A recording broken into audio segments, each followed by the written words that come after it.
Now, let's dive into today's story. Before we get into tonight's story, let me tell you why I wrote it. Every year, thousands of kids get hurt at school, and the scariest part isn't always the bullies. It's the adults who look away. Studies on school violence keep finding the same ugly pattern. Most serious incidents had warning signs that somebody in authority saw and buried because the bullies were athletes, or their parents wrote checks, or it was just easier to call it boys being boys. Tonight's story is about what happens when the system fails the wrong kid. A kid whose father spent 22 years hunting the worst men on earth for a living. Now, I'm not telling you revenge is the answer. Legally, morally, statistically, it's not. And you'll see that even our hero pays a price for every line he crosses. But there's a lesson buried in this story about documentation, about chains of evidence, about why predators only thrive in silence, and about how the most dangerous person in any room is usually the quietest one. So grab your coffee, lock your door, and remember, weakness and patience look identical until the clock runs out. Gabriel Dolan had spent 22 years learning the rhythms of other men's lives so he could end them or cage them, and he had come to Calder's Bluff, Tennessee to forget every minute of it. The Army never called what he did hunting, but that's what it was. He'd joined Delta at 26. And after Mosul, after a flooded basement full of things he never described to anyone, he'd been folded into a task force that did one thing. It found war criminals, militia colonels who'd machine-gunned villages, contractors who'd massacred civilians and laundered it as crossfire. Gabriel built their lives backward from garbage, gate patterns, prayer schedules, mistresses, debts. He learned that every man, no matter how careful, leaves a wake. And then one day, Gabriel would simply be standing in that wake, and the man's life, as he knew it, would be over. He retired a sergeant major at 47 because Hope asked him to, and because his son Calvin was 13 and had started flinching when Gabriel reached for the salt. Calder's Bluff was Hope's hometown, a quarry town strangled around the fist of one family. The Star aggregate pit had paid for the high school gym, the sheriff's cruisers and the stadium lights, and Randy Starr collected on every dollar. Hope used to say the town had two religions, church on Sunday and star wrestling on Friday, and only one of them forgave sins. Hope was gone 14 months now, ovarian cancer, 11 weeks from diagnosis to the funeral. Gabriel had outweighed warlords in mounts and hides for 19 days without moving, but he had not been able to wait out those 11 weeks, and the unfairness of it still woke him at 3 a.m. with his heart slamming. What kept him sane was Calvin, 15 now, lean and quiet, a kid who photographed her at the river and could sit motionless beside his father. For an hour, which Gabriel privately considered a rarer talent than anything taught at Fort Bragg, Calvin wasn't weak. People mistook stillness for weakness in both Dolan men. In September, Calvin had stepped between 3 older boys and a freshman they were stuffing into a recycling bin, and he'd taken a split lip rather than step aside. He never told Gabriel. Gabriel found out from the school counselor, Tammy Fowler, at a parent night, and he'd felt something in his chest he didn't have a word for. Pride was too small. The trouble had a shape before it had a name. Calvin went quiet in October, skipped dinner, locked his phone twice. Gabriel found him awake at 2 a.m., sitting in Hope's old reading chair in the dark. When Gabriel asked, Calvin said school was fine, and he said it the way men in interrogation rooms say they've never been to Aleppo. So, Gabriel did what fathers are supposed to do. He made an appointment with the school. He sat across from Principal Merle Carroll, silver-haired tan, a state championship ring on his finger, and a smile like a salesman closing, and laid out his concern. Carroll spread his hands. Mr. Dolan Calder High has the lowest disciplinary rate in the county. Boys sort themselves out, always have. Then leaning back, maybe the issues at home, single fathers, military background, kids absorb that tension. Gabriel had looked at that smile a beat too long, filed it, and left. He told himself, this is a school, not a battlefield. Stand down. It was the only operational mistake he'd made in 2 decades, and he would spend the rest of his life carrying it. In November, a 3-day contract came up, teaching a tracking course to a federal task force in Knoxville. Good money, and Calvin practically pushed him out the door. Go, Dad. I'm 15, not 9. The last normal thing his son ever said to him. The text came at 11:47 on the second night, while Gabriel stood in a hotel parking lot under a dead street light. They said that slit my throat if I told. Dad, I'm sorry, I tried to be like you then nothing. Call straight to voicemail. The location app showed Calvin's phone offline. Last ping at 10:52 p.m., the Star Aggregate Quarry North Pit. Gabriel covered the 178 miles to Calder's Bluff in under 2 hours. And he spent every one of those minutes doing what he'd been built to do, breathing slow, planning, refusing to feel anything yet. The house was empty, Calvin's bike was gone. At 2:31 a.m., Blount Regional Hospital called the number listed for Calvin Dolan's next of kin. A county lineman checking storm damage had found a boy at the base of the North Pit's pump house, half in the water in 40 degrees dark skull fracture, orbital fractures, both sides, 4 broken fingers, the fingers broken backward deliberately, one at a time, cracked ribs, hypothermia, brain swelling that put him into surgery before his father reached the door. Gabriel stood in the ICU at 4 a.m. and looked at his son wired to life support, ventilator clicking, skull half-shaved, a monitor drawing the small, stubborn mountains of a 15-year-old heartbeat. And the nurse, a steady-eyed woman named Erica Howell, touched his arm and said the surgeon was good. And the next 72 hours would tell them everything. 72 hours. Gabriel Dolan stood very still beside the bed, the way he could be still. And somewhere far down inside him, a door he had welded shut in 2019 began quietly to open. By sunrise, the town had already chosen its story. Sheriff Deb Perkins arrived at the hospital with his hat in his hands and his conclusion in his pocket. "Looks like your boy was out at the quarry rope swing after dark," he said. "Kids do it every fall, slipped on the pump house ladder. Lord, it's a miracle that lineman found him.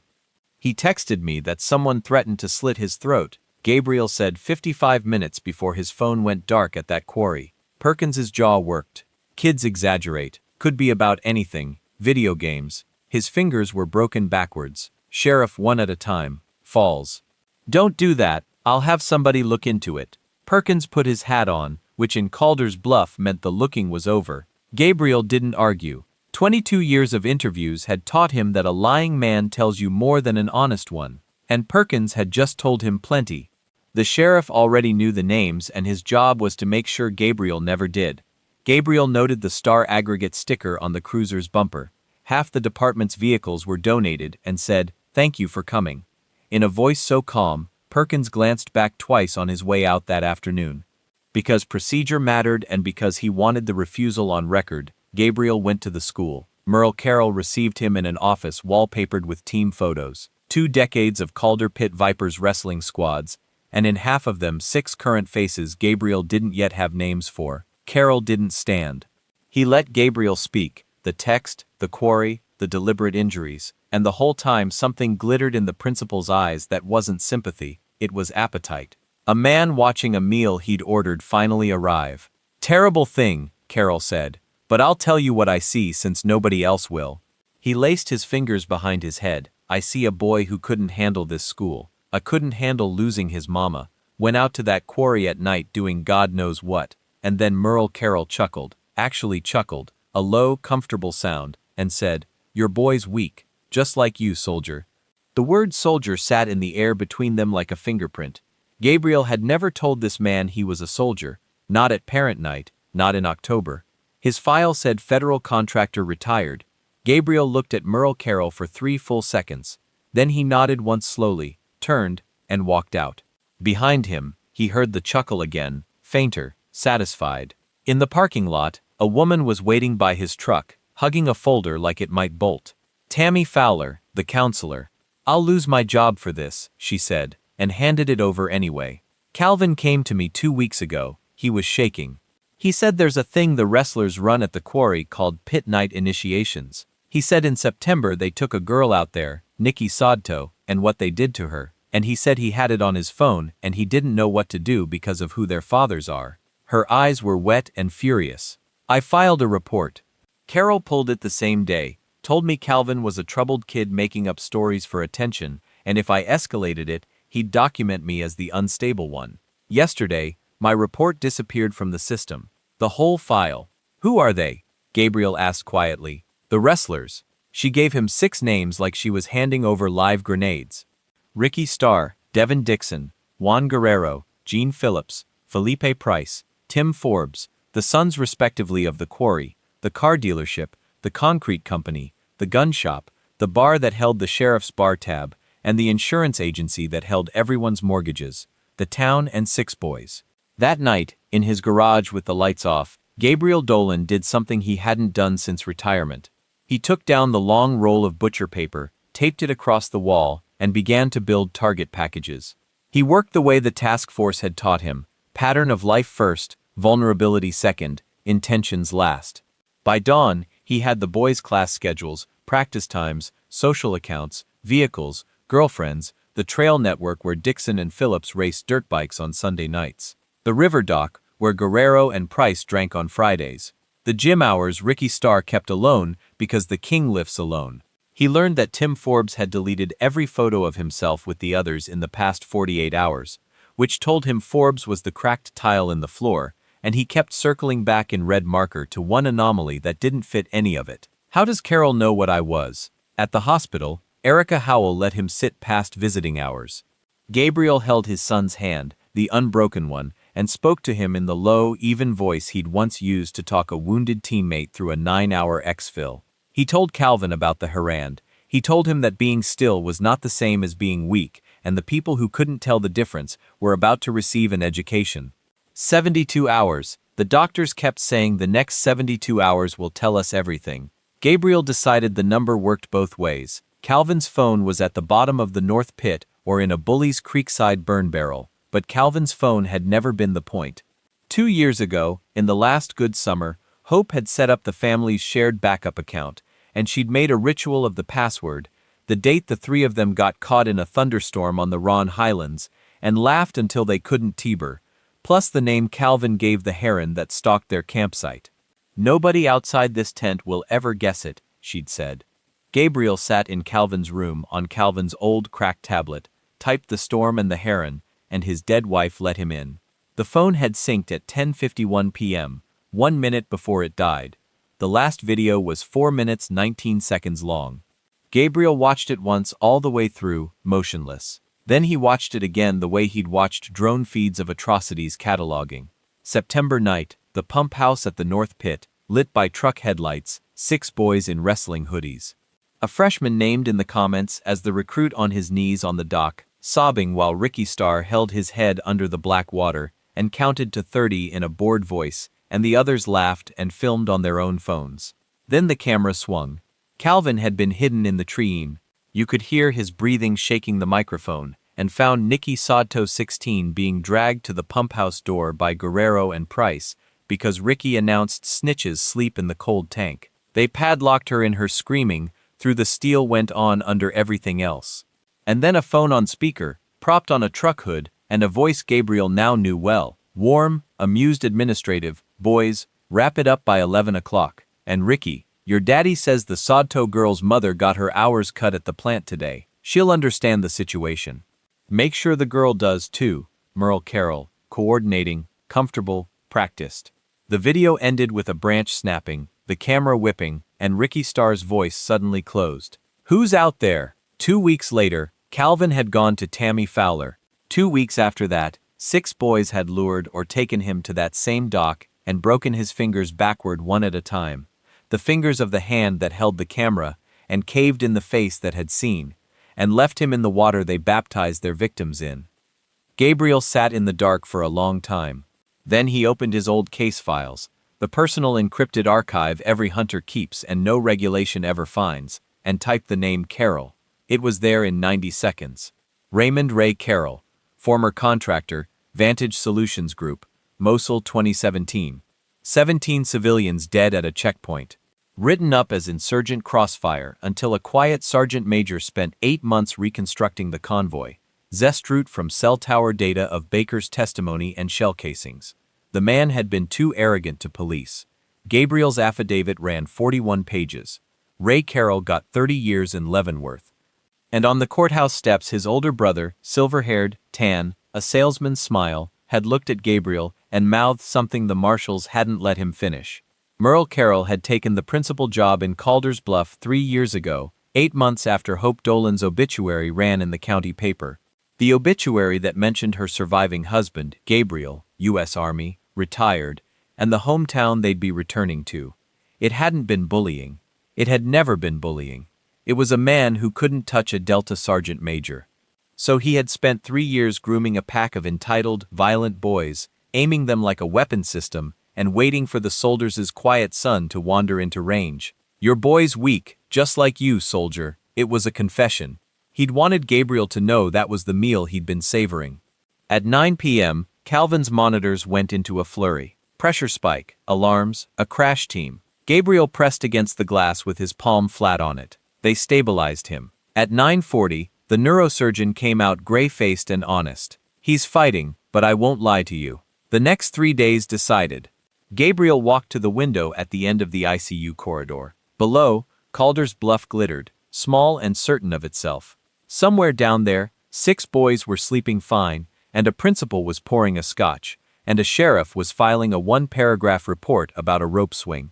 He took out his phone and called a number in Fayetteville. Ricardo Copeland, 20 years of doors and deserts together, the only man alive Gabriel had carried and been carried by, answered on the second ring like no time had passed because for men like them it hadn't. "It's Gabe. I need 3 days and a witness who will lie about where I was." A pause. "Then tell me where I'm driving." Gabriel looked back down the corridor toward his son's room at the small mountains marching across the monitor, and he nodded. Once 72 hours. Gabriel's first rule drilled into 1,000 junior operators was that you never start with the kill, you start with the ground. So he spent the first 12 hours not touching a single boy. He drove the quarry roads at dawn, and learned that the North Pit's only camera was the one-star aggregate had installed at the scale house, and that it fed to a DVR, in an unlocked shed, because nobody in Calder's Bluff had ever needed to lock anything from the stars. He learned that Deputy Glenn, Sheriff Perkins' nephew, ran the speed trap on County 9 every weekday between 7 and 8 a.m., which meant the road behind the school was empty at 7:15. He learned from the public-facing booking system any taxpayer can read that Sheriff Deb Perkins had quietly killed Tammy Fowler's original report by logging it as withdrawn by reporter, a forged withdrawal. With the sheriff's own badge number as the authorizing officer, he photographed all of it. He had learned in the worst classroom on earth that the man who documents survives the man who acts. Ricardo arrived at noon in a beige rental nobody would remember, with a duffel and a grin that didn't reach his eyes. They didn't hug. Ricardo just looked at the butcher paper on the garage wall. The 6 boys, the principal, the sheriff, the red lines connecting them, and said, "This is a network, not 6 kids. It's a network." Gabriel agreed. "Then we don't fight it. We collapse it. Make them do the work." That was the doctrine. You don't defeat a tight group by attacking it. You defeat it by making its members fear each other more than they fear you. The task force had toppled a militia of 300 by convincing 4 lieutenants that the colonel had sold them out. 6 teenage boys held together by shared guilt, and a principal's protection would be easier.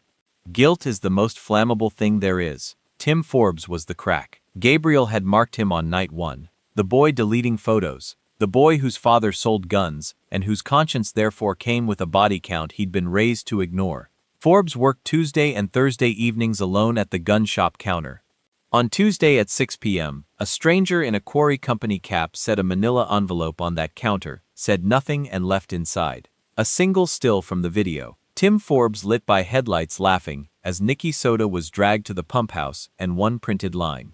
"She remembers your laugh, so does someone else now. No threat, no demand." Gabriel knew that an unexplained thing terrifies a guilty mind far more than a threat, because a threat tells you the size of the danger, and silence lets you imagine it infinite.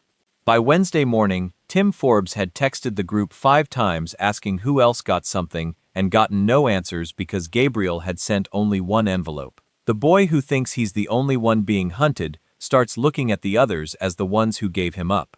Meanwhile, Ricardo went to see Nikki Stowe's mother, Loretta Sanchez, who'd had her plant hours cut for raising her voice. He didn't mention Gabriel. He mentioned a lawyer in Knoxville named Janine McGee, who took cases against small-town power on contingency and enjoyed it. He left a card, seeds. Gabriel called this, "You plant the legal ground at the same time as the other ground, so that when it's over, there's a story the law can stand on, and the only people who fall are the ones who earned it." That night, Calvin's intracranial pressure dropped. Good news, careful news. Erica Howell told Gabriel his son had squeezed her hand during a reflex check. Gabriel sat by the bed and described in his low, even voice exactly what was going to happen to the people who'd put Calvin there. He'd never know if Calvin heard, but the heart rate on the monitor steadied while he talked, and Gabriel chose to believe it. He was driving home at midnight when Merle Carroll called his cell, a number Gabriel had never given the school. Heard you've been asking around town, Carroll's voice. Easy, amused. Word of advice, soldier, some quarries are deeper than others. Be ashamed to lose too. Gabriel said nothing, nothing to say. Good, that's the smart play.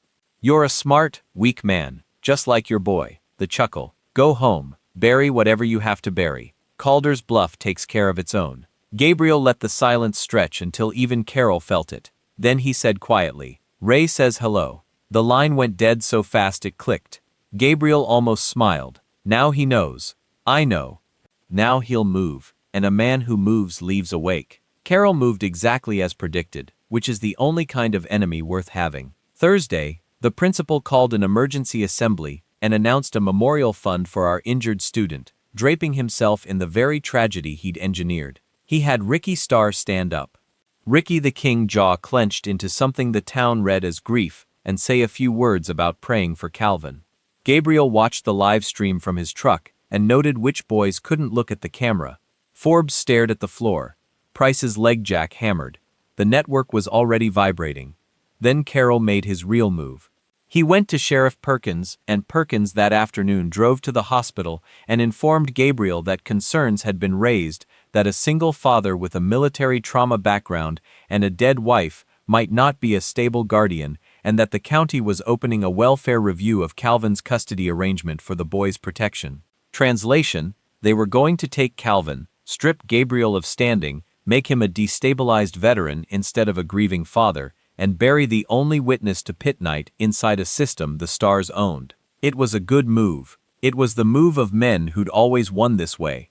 It was also the move that ended them because it told Gabriel exactly which lever to pull. He didn't rage. He went home and built the next phase. And this is where Gabriel Dolan's particular genius showed. He never made the bad men suffer in his style. He made them suffer in theirs. Each fall would be authored by the very thing that had made each man powerful. The Quarry made Randy Starr, so the Quarry would take Ricky. Friday night was pit night. Gabriel knew because Forbes, rattled and desperate to look loyal, had posted a Rip Calvin story tagged at the North Pit, idiot-proof confirmation that the boys were gathering at the scene of their crime to reassure themselves. Gabriel and Ricardo were there first in the tree Calvin had filmed from, and they had spent the afternoon doing one thing, dropping the level in the North Pit's pump-controlled cold tank by 18 in and propping its steel door with a wedge, then rigging the Scalehouse DVR to record continuously to a second drive Gabriel controlled.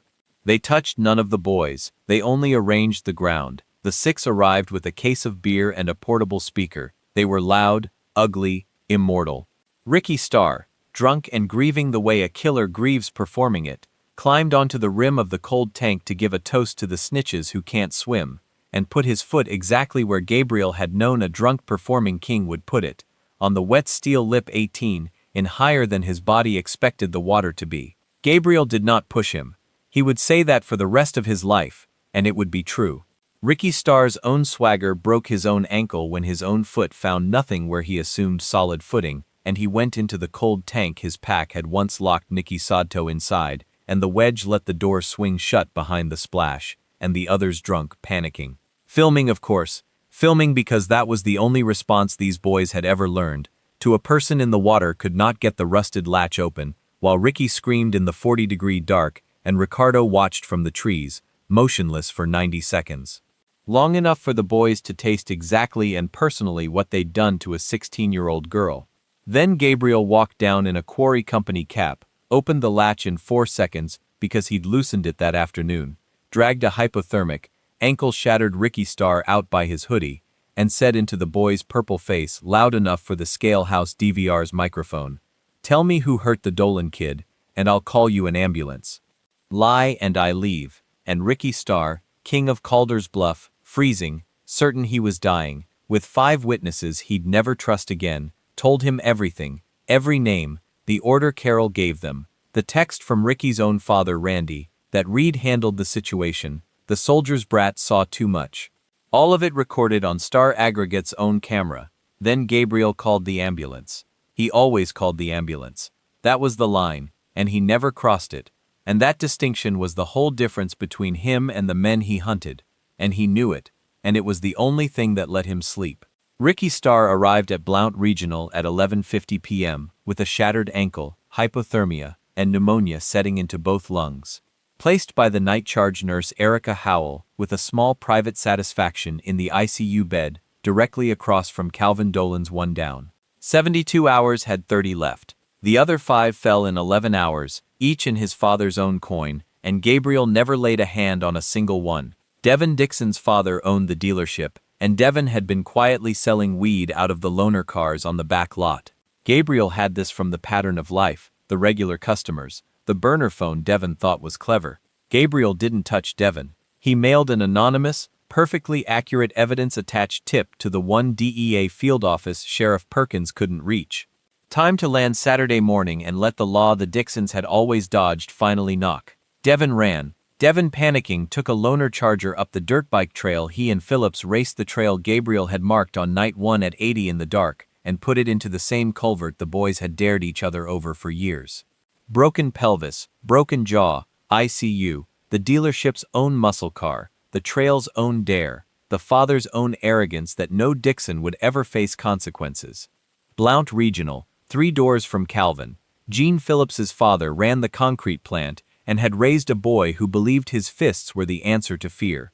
So Gabriel gave him fear, a second envelope, this one to Phillips, the still of him laughing, plus a line. Forbes already talked. You're the only one who hasn't made a deal. It was a lie about Forbes and a truth about leverage. Phillips, enraged and betrayed, drove to Tim Forbes's house to beat the truth out of him. And Tim Forbes, raised in a gun shop, terrified, did the thing gunshot boys are raised to do. He didn't kill him. He fired wide twice, and the second round caught Phillips in the shoulder, and now 2 of them were in the hospital, and 1 of them was in a cell, and Gabriel had never been within a mile of either. The gun shop's god the gun had finally been turned on the gun shop's neighbor. Wangaro's father held the sheriff's bar tab and the town's secrets. Juan's downfall was simply that. With the network collapsing, Gabriel handed Janine McGee the recordings, and Janine handed the FBI the forged withdrawal of Tammy Fowler's report. And Juan, already named on Ricky's confession, was arrested trying to flee in his daddy's baseboat, which ran out of gas in the middle of the reservoir at 4 a.m. A guerrero stranded on the water he'd always boated free. Felipe Price simply turned himself in weeping before the deputies reached him, which Gabriel counted as a kind of fall, too. And Tim Forbes, the crack, the conscience, the boy who fired the shot.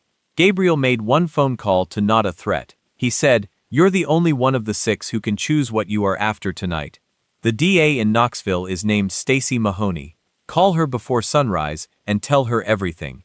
And you walk out of this a witness instead of a defendant. Or stay loyal to men who've already given you up. Your choice. You've got till dawn." Then he hung up. Forbes called Mahoney at 5:14 a.m. He talked for 3 hours. By Saturday noon, 5 of the 6 boys were in Blount Regional Hospital. 3 in the ICU, 1 in the locked psych ward, 1 in surgery. Every injury self-inflicted, accident inflicted or inflicted by one another. Every one of them documented. Everyone earned by the exact mechanism that had made their families untouchable. The town that worshipped the quarry, the dealership, the concrete, the bar, the gun shop, and the insurance office, watched its 6 princes fall through the floors their own fathers had built. The 6th fell last and best.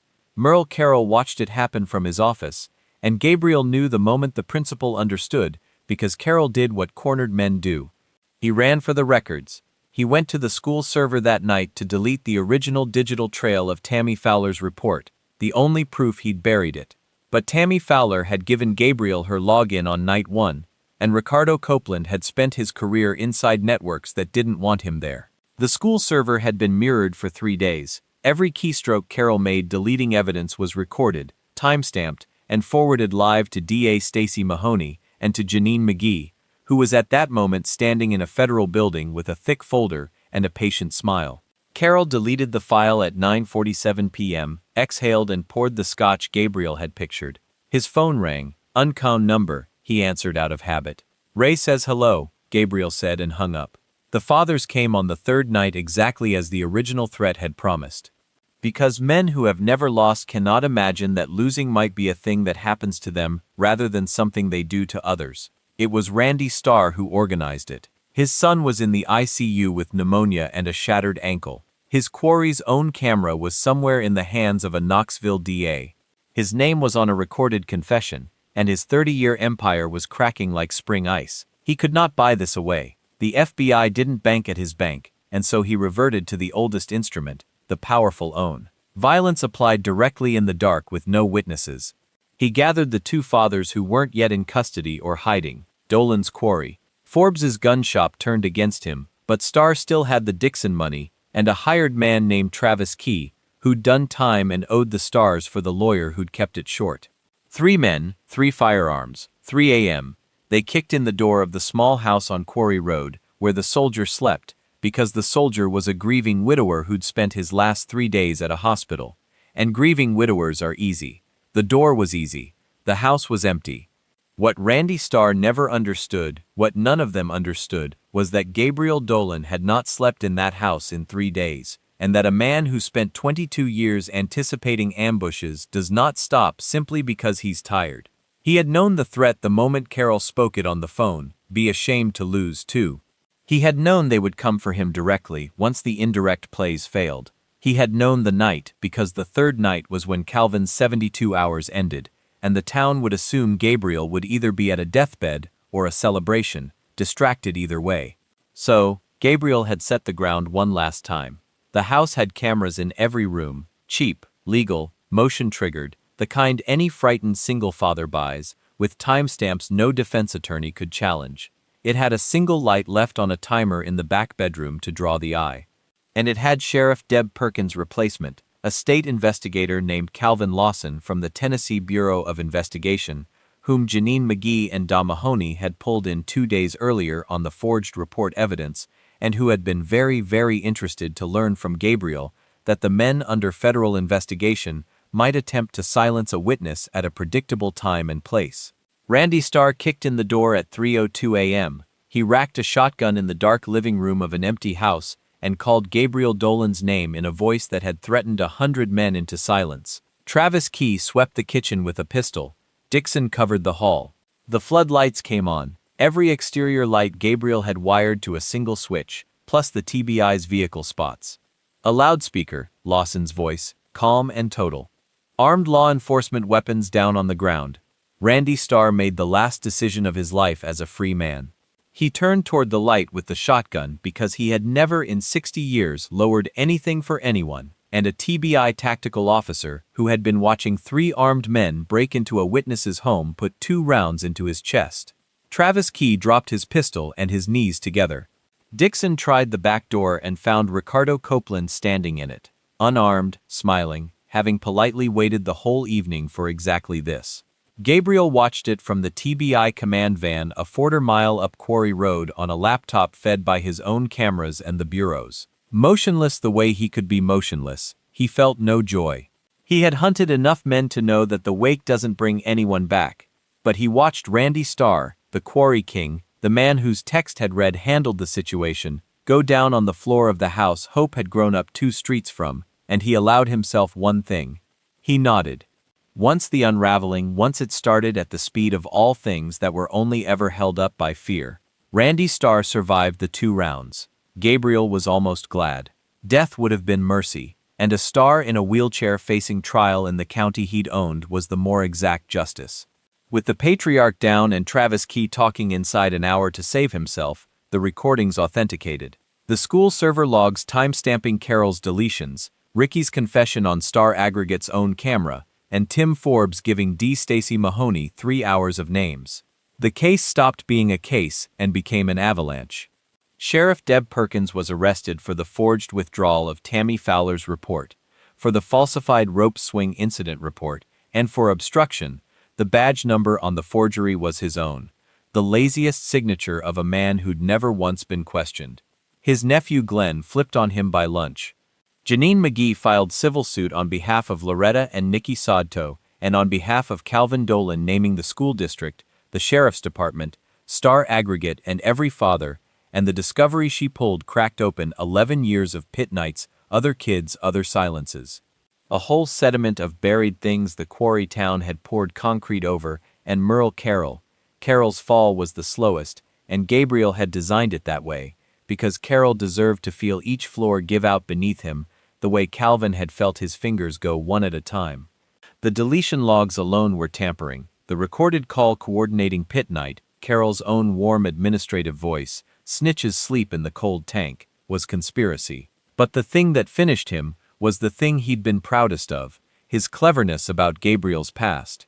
Because in establishing that Merle Carroll had targeted Calvin Dolan specifically as revenge for the imprisonment of his brother Ray, Stacy Mahoney's office subpoenaed 3 years of Carroll's communications and found the letters, 40 of them, between Merle and Ray Carroll in Leavenworth.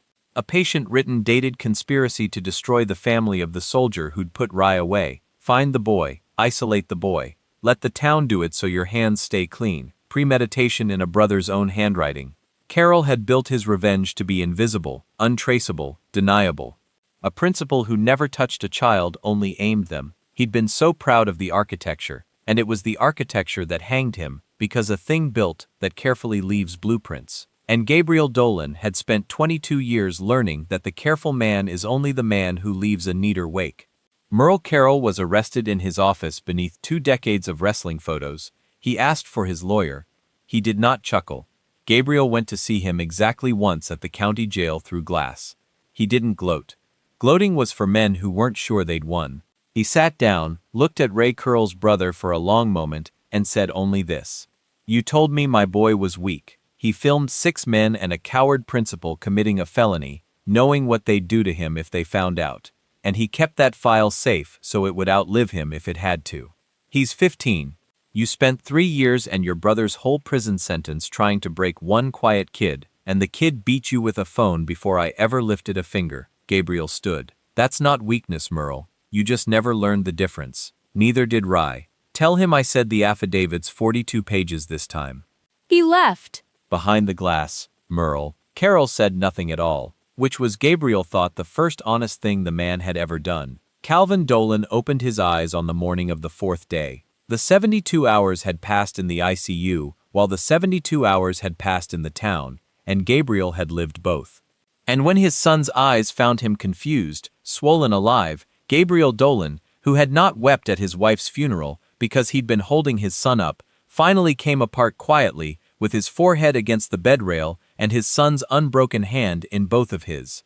The ventilator had scoured his throat. He wrote on a whiteboard Erica Howell gave him. His first word was Nikki asking after the girl, before himself and Gabriel had to leave the room for a minute to keep from frightening the boy with the size of what he felt. His second was the video. Gabriel wrote back, "Safe, it worked, you did it." And Calvin closed his eyes and a tear ran down into the white tape. And his father understood that the boy had carried this for months, certain he'd die with the secret, and had been afraid not of dying, but of dying uselessly. He hadn't. That was the thing Gabriel made sure his son understood through every slow day of recovery. The courage was Calvin's. The plan had only been the delivery system. Across the ICU in the bed Erica Howell had chosen with such care. Ricky Starr recovered from pneumonia under guard, and watched the boy he'd left in the water wake up and be loved. Such Gaethje. And Gabriel let that be its own punishment. Because there is no cell crueler than being forced to witness the worth of the person you tried to erase. The trials took 18 months. Gabriel attended every day in a clean shirt, motionless, taking notes nobody could read. Merle Carroll got 40 years. The conspiracy letters, the recorded call, the tampering, the pattern of 11 years of pit nights that Janine McGee's discovery had unearthed, and that other older victims, finally believing they'd be heard, came forward to testify about. He would be 81 before release, in the same federal system as the brother whose imprisonment had started it, and Gabriel was told the two were housed in facilities 1,000 miles apart, which seemed to him a fine and specific cruelty. Randy Starr, from a wheelchair, was convicted of conspiracy and the attempted murder of a witness. The quarry was seized and sold, and the money, by the terms of the civil settlement Janine McGee won, built a thing the town had never had, an independent youth advocacy center named at Calvin's insistence and over his father's objection.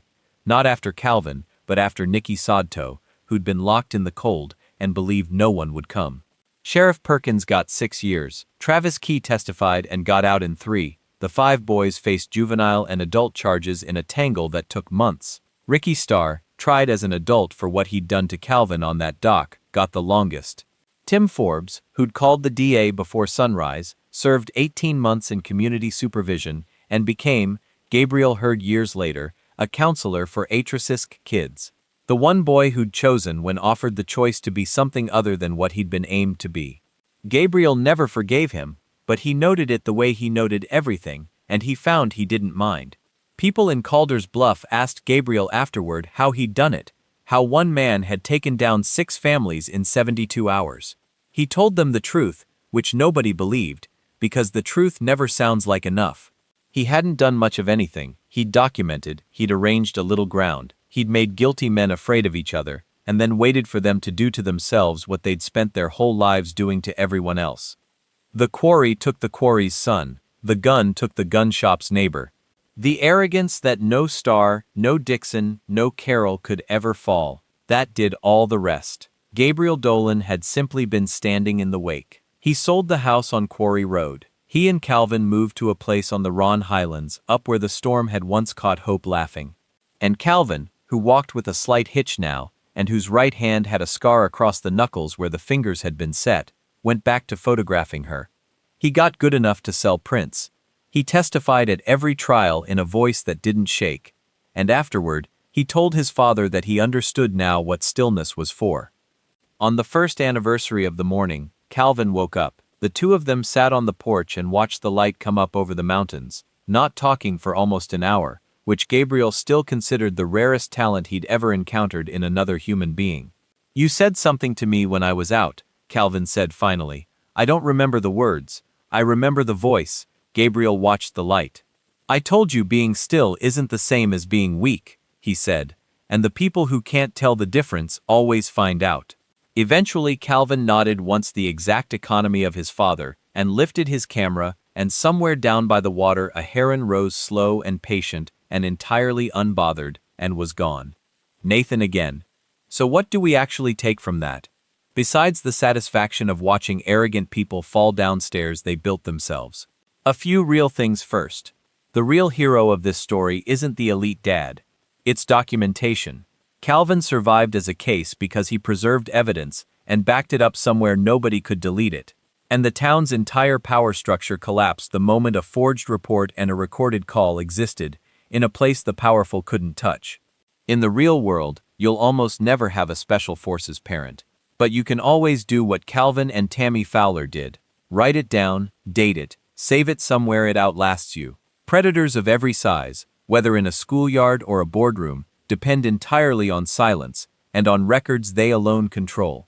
Take away either one, and they're just frightened people who'd simply gotten used to winning. Notice, too, that the counselor risked her job. The nurse bent a rule out of conscience. The lawyer took on a difficult case, and a teenage boy filmed something terrifying because it was the truth. The hero gets all the credit in stories like this one, but downfalls of this scale are never the work of a single avenger. They're a quiet chain of ordinary people, each one deciding not to look away. That part isn't fiction. And here's the honest part. The third thing, revenge this clean only exists in stories. Real justice moves slower, gets uglier, and runs through subpoenas, courtrooms, and people like Dana Mahoney doing unglamorous work year after year. I wrote Gabriel to always call the ambulance, always keep the receipts, always let the law deliver the final blow, because the real difference between the hunter and the hunted was never about who could cause more harm. It was that one of them documented everything, and the other one deleted it.